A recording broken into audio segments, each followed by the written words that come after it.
মৃত্যুর পর কোথায় দাফন করা হবে আগেই তা বলে গিয়েছিলেন ইনকিলাব মঞ্চের মুখপাত্র শরীফ ওসমান বিন হাদি। পরিবারের সদস্যরা জানিয়েছেন, শহীদ হাদির ইচ্ছে ছিল যেন বাবার কবরের পাশে সমাহিত করা হয় তাকে। হাদির ভগ্নিপতি আমির হোসেন গণমাধ্যমকে বলেন, হাদিকে কোথায় দাফন করা হবে সে বিষয়ে এখনও সিদ্ধান্ত হয়নি। পরিবারের সবার সঙ্গে কথা বলে এ বিষয়ে সিদ্ধান্ত জানিয়ে দেয়া হবে। শরীফ ওসমান হাদির মরদেহ বহন করা বিমান সন্ধ্যায় ঢাকার হযরত শাহজালাল আন্তর্জাতিক বিমানবন্দরে অবতরণ করবে। শনিবার বাদ জোহর মানিক মিয়া এভিনিউতে অনুষ্ঠিত হবে তার জানাজা। RICL TMX, যুগের পর যুগ স্থাপনা থাকে মজবুত।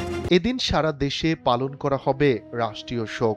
বৃহস্পতিবার রাত ৯টা ৪৫ সিঙ্গাপুর জেনারেল হাসপাতালে মারা যান ঢাকা ৮ আসনের সম্ভাব্য প্রার্থী ও ইনকিলাব মঞ্চের মুখপাত্র শরীফ ওসমান বিন হাদি। ৭ দিন জীবন মৃত্যুর সন্ধিক্ষণে থেকে না ফেরার দেশে পাড়ি জমান তিনি।